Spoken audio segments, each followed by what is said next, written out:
একদিন আবু জেহেল কি করে আরে পাথরের মন্দিরে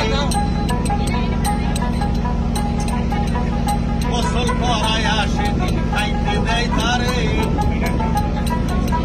আরে একদিন আবু জেহেল কি করে পাথরের মন্দিরে গোসল করায়া ভাইরে খাইতে দেয় তারে।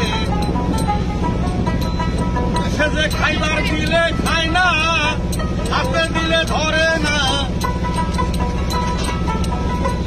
আরে খাইবার দিলে খায় না, হাতে দিলে ধরে না।